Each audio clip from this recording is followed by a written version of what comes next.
Hi again. Hope everyone had a very nice Thanksgiving. We certainly did here. And I thought I should take the new FSD 10.69.3.1 out for another spin just to give it a chance at redemption here. Running into the first problem already, you see me furiously with that scroll wheel. The speed limit on this street is 20 miles per hour, and FSD was showing it at 45 miles per hour. And this is a step backward from previous versions, which had it at 25 miles an hour. So, strike one. Again, not getting off to a good start here. And this is the exit out of my neighborhood, and this has always been a problem with every version of FSD. And what happens is you see the steering wheel going a little crazy there. I think it's trying to get a better look at what's happening up the street. Now it's moving forward, but watch the steering wheel. And then it starts turning towards the little center island there between the entry and exit gates and comes to a full dead stop. So I have to disengage now and get myself out of the neighborhood. So if this was a robo-taxi, I never would have made it out of the neighborhood. So I have to pull forward to activate the pressure sensors under the pavement. The gate opens. Now we will reactivate FSD. And as you're going to see here, the same mistake that happened the other day is going to happen once again. We've already had two faults, the speed limit and the gate, and now it's going to go into the wrong lane. This is a lined off lane. And so the third goof, all right? Now I'm getting over to the correct lane, and it's about to make another mistake that the last version was finally getting around. It's supposed to bear to the right here to continue going straight, but instead it wants to take me into the outermost left turn lane. And so I have to disengage again. And so this is the fourth intervention of this short trip so far. Also, the stop was kind of a little abrupt. It wasn't a smooth stop that I was expecting based on everything I've heard from other people with this version. Now watch, we're going to cross to the next lane right in the middle of the intersection, which is not only really not safe, it's not legal, I don't think. And I'm not sure why that's happening. Now look, it's wanting to get over to the right lane. I'm having to disengage once more for the fifth time now. We're making a left turn just up ahead. So why it's wanting to head into the right lane at this juncture makes absolutely no sense at all. And it's very frustrating. So we've re-engaged after 5 interventions, and they're going to be making a left turn up here. And I'll continue with the narration when there's something to talk about. So the turn signal is back on, and I'm going to just speed up past the stuff it does right. And I'm actually going to stop and mention something specifically that it did that was really right, but that's not coming up for a couple of minutes. So let's go ahead and get past all this.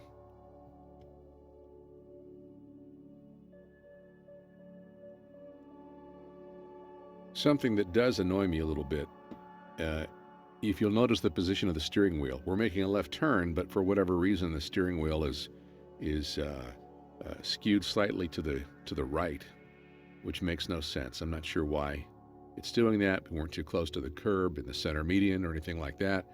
And I've noticed it doing that a lot with this version. It's making a left turn, and it wants to skew to the right first. Or it's making a right turn and wants to skew to the left. It's a little annoying, but not the end of the world. So I'm doing the speed limit here, plus a few miles an hour over, and we'll be making a right turn up ahead, and we'll see how long it takes for me to get over.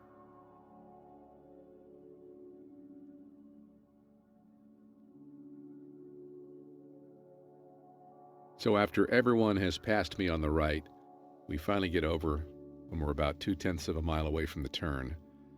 And again, just a slight pet peeve for me. I would have opted to move over into this right lane a long time ago, before those 3 or 4 cars passed me up, and just to get into position. So anyway, here comes the turn, and it's look at the wheel. It's very smooth, nice, and good acceleration out of the turn. And we're going to be making a left turn up ahead.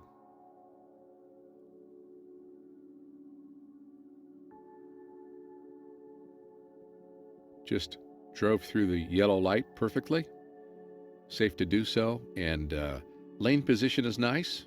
Everything's very stable. Look at that steering wheel. It's almost like solid. It's like hardly moving at all because it doesn't have to, which is nice. So it is smoother in some respects, but I just had a boatload of trouble with this version, and I'm hoping I'm in the minority. I'm hoping few people are having trouble with this, and it seems like, the prevailing opinion seems to be that 10.69.3.1 is very good, and I've read a lot of accounts where people are saying they don't have to intervene at all, which I'm a little envious of, because I've had to intervene already at least 5 times.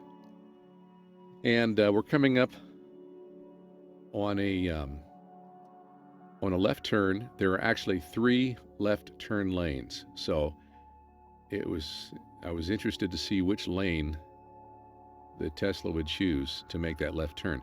A few versions back, it would always go to the furthermost left lane, even though that might be not the best strategic move based on where I was turning after the completion of this particular turn. But it's choosing the outermost left turn lane of the 3, and I'm fine with that. That's good. Here's something weird though.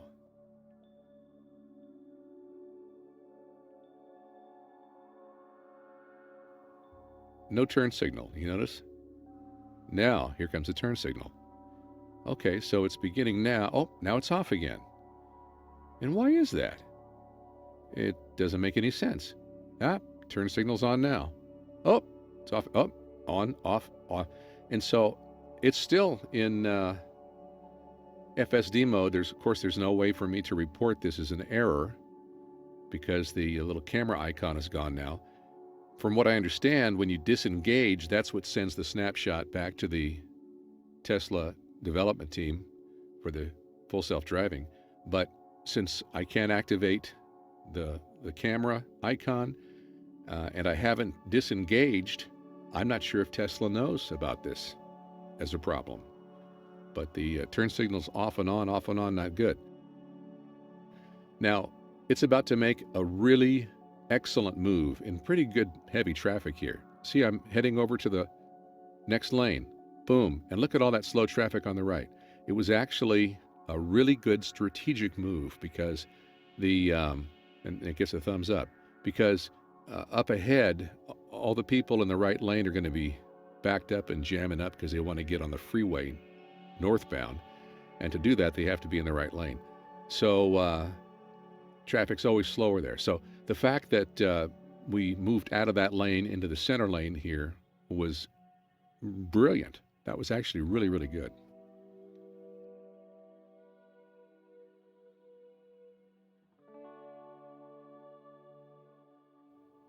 Sorry about the tilt in the camera. I couldn't do much about that. My camera mount isn't the best. So now we have to make a right turn up ahead here. And it was taking too long for it to signal, so I think I manually hit the turn signals.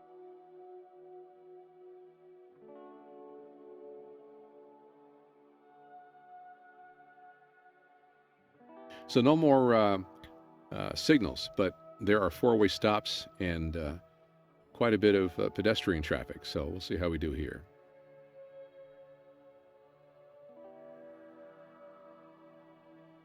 We're creeping up slowly.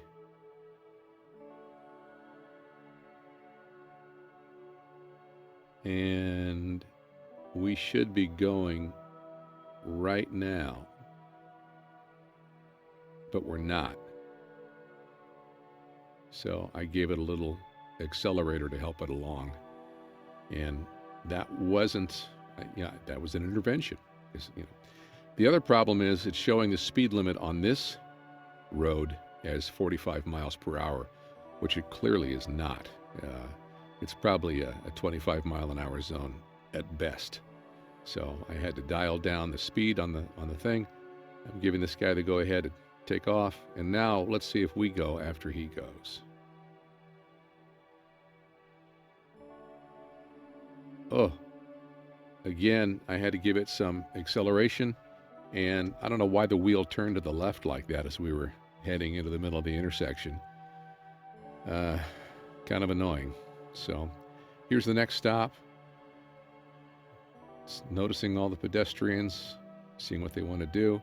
Nobody's crossing our way, so we continue on. This is probably the best four-way stop of all of these in this area here. I'm going to change my destination and get us to some windy roads to see how it handles the curves. And we've got, I think, one more four-way stop up here. We'll see how we do.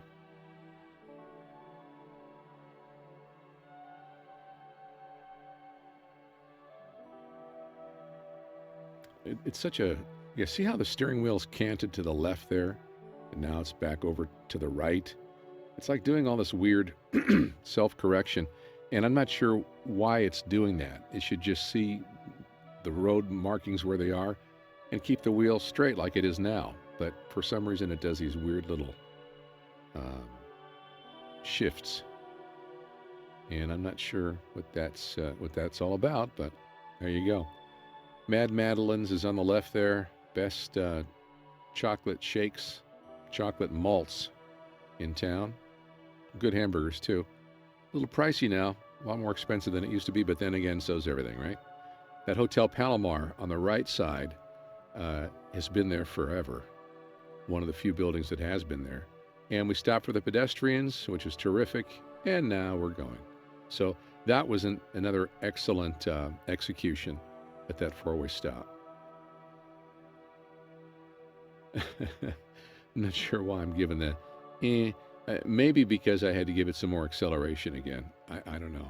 Or maybe yeah, I'm annoyed with the steering wheel tilt back and forth. Okay, what's happening here? We should be going now. And we are. So a little slow through these four-way stops, but, you know, generally okay. And I'm going to disengage here and pick up at the next road challenge. Keep this thing moving along.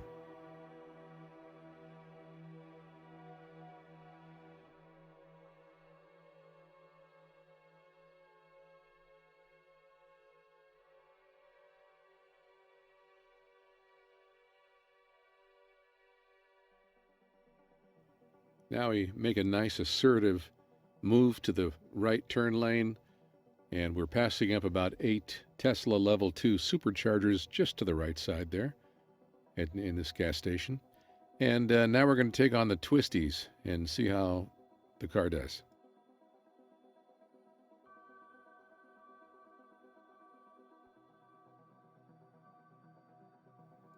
When I first got FSD in June, up here the car wanted to, instead of going straight and following that vehicle in front of us, it wanted to veer off and make a right turn, even though that wasn't part of the navigation plan. And I was just afraid it was going to maybe do it again, since we've had so much regression in this version. But no, stayed on it, put the turn signal on for a second, and then nah. And that's another weird thing too about these twisty roads, which hasn't been corrected. I'm not sure when it will be. It's got to be very strange for the driver behind you. But when the road is in a sharp enough curve, it wants to put the turn signal on, even though there's no other road to turn onto. I mean, you'll see it happen in a second here. Watch the screen. And when I come up on this next curve, I think, the turn signal is going to come on. Maybe not this one. Yeah. Coming up in about 5 seconds here, I think. Is this the one? No. I want this to hurry up and get over with so I can go back and lay down and take a nap. Thanksgiving kicked my butt and my wife, and we had the family over, and it was wonderful. We loved having the family over. Our daughter's family spent the night, and with our grandchild, it was great. But man, the older we get, the harder these holidays are, as you may recognize. Okay, there's a turn signal. See it? It's like, why? There's no roads other than the one we were on. Not sure why I jumped to this cut all of a sudden, but yeah, so the turn signals come on randomly if the road bends get sharp enough, and that shouldn't happen. But the lane positioning is nice, and it's maintaining a good distance from the vehicle in front, and you know, no huge complaints here. But I'm saying in anticipation of what I'm about to tell you. On this road, there's an intersection coming up that intersects with this road at basically a 45-degree angle. And while we don't have a stop at that intersection, the people intersecting with this road do. And they're coming in at about a 45-degree angle. And they have a stop sign, which is also angled to face them, okay? But since the road is at an angle, FSD sees that stop sign and goes, oh, we got to slam on the brakes here. So yeah, phantom braking is alive, unfortunately, and rears its ugly head in a moment here. And you can tell how hard it brakes or how much it brakes by watching how far ahead the pickup in front of me ends up getting in relation to the distance I'm currently following now. So we'll see a road sign. I got the curvy sign here. Then we'll see a road sign up ahead indicating the intersection. And at that point, I will point out the stop sign to you. And this is where we hit the phantom braking. This guy was parked on the other side of the street going the wrong way. Didn't phase Beta at all, which was great. Thank goodness. But we've got that oddly positioned stop sign coming up here in just a moment. And again, watch the distance between me and the truck up ahead versus how much further away it gets from me because I slow down for a stop sign that doesn't apply to me. Okay, so there's the intersection sign, right? And here comes that intersection. And boom, slow down greatly right there. And see how further ahead the truck is now? Because that's how much I slowed down. So yeah, so that's a big fail. And none of these things are catastrophic or life-threatening. There wasn't anybody close enough behind me to, react poorly when I slowed down. But, I was aware of that as being a potential problem, so I was ready with my foot on the accelerator, just in case. And so that basically concludes this second run of the 10.69.3.1, I should say. And I recalibrated the cameras, hoping that would help with this drive. It did not. It performed well in Old Town as far as the pedestrians and cross traffic were concerned, so no real complaints there. It was a little timid coming out of some of those four-way stops. So in my final effort to get the great results I keep seeing all these other people having with 10.69.3.1, I'm opting to reboot the car, reboot the computer, and hope that clears things up and makes it better. Well, here's a little hint. It didn't, so I'm not going to bore you with the rest of the drive back to my house, in which it wanted to make a right turn and lengthen the drive to my home like by 45 minutes instead of just... Anyway, navigation's messed up. FSD 10.69.3.1 is... I'm really happy to get the software version of 2022.36.20. That's a big jump from the 2022.20.19 version that I was on last. So it's nice to check the tire pressure and, blah, blah, blah, blah, blah. New energy graph. Yeah, it's all great stuff, but man, I want the FSD to do what it's supposed to do. And it does, but just not as well as it did before. And I hope that Tesla gets a jump on this and gets it fixed sooner than later, because it's a bit of a disappointment. Got to say, previous versions performed better for me than this one, and this one was really hyped. I'm wondering if maybe Elon released it just a little too soon, a little too prematurely. And as for me, I'd love to get version 11, but I'm more than happy to wait a little longer if they can get the bugs out and make it much more stable and smoother than 10.69.3.1 has turned out to be. Anyway, thanks so much for watching. Subscribe if you'd like to, and have a great rest of your weekend. All right?